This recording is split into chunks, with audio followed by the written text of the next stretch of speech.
Will Kane is a sheriff of Hadleyville and plays the main character in the film High Noon. He is told his previous nemesis Frank Miller is coming to town and to leave so he doesn't get killed. But instead, Kane decides to stay and fight for his town.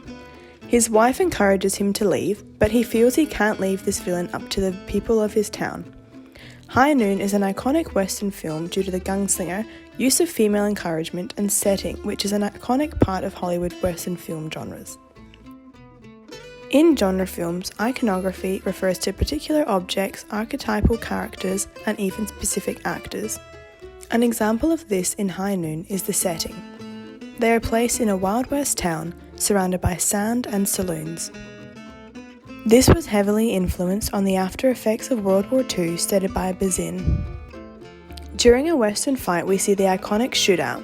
I believe, due to the time era of Westerns being created, that they had a shootout because they were influenced from the war where people are shot as a result of their own opinion or passion towards their country. This happens in Westerns, where two people from different counties have a shoot-off to stand for their own county. For example, Kane vs. Miller in High Noon. The most iconic part of a Western movie is the gunslinger, otherwise known as the Westerner. No classic Western can be completed or defined as a Western without a gunslinger. By having a gunslinger in Western films, it helps audiences identify the film genre they are watching. In the Western, the cowboy who dresses in all black and wears two guns, holster tied to either thigh, is invariably a villainous gunfighter. Gunslingers are the most recognisable character in the film due to their use of clothing and accessories being cowboy boots, a cowboy hat, a star-shaped sheriff badge, and of course, a gun. Their characteristics also help audiences identify a gunslinger, as they generally have a very iconic posture and attitude. In the film, Kane has all of the iconic costume pieces such as a cowboy hat, he wears black, has iconic sheriff's badge, and has guns. Gunslingers also have an encouraging factor. For example, Sheriff Will Kane is protecting his town, wife, and reputation from danger of his previous nemesis.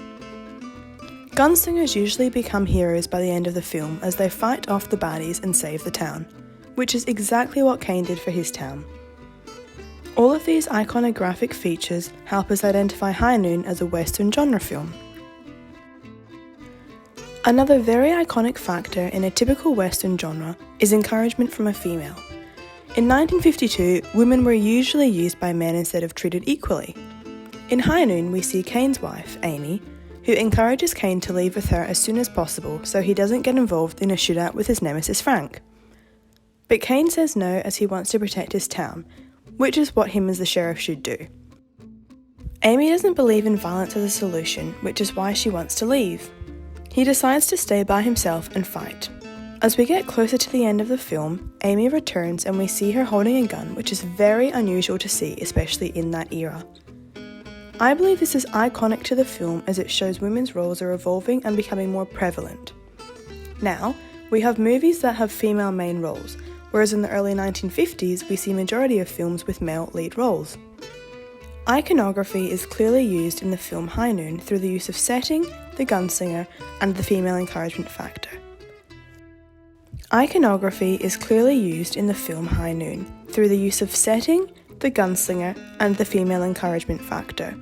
These are all iconic features in a Western genre film, specifically Hollywood Western. Thank you.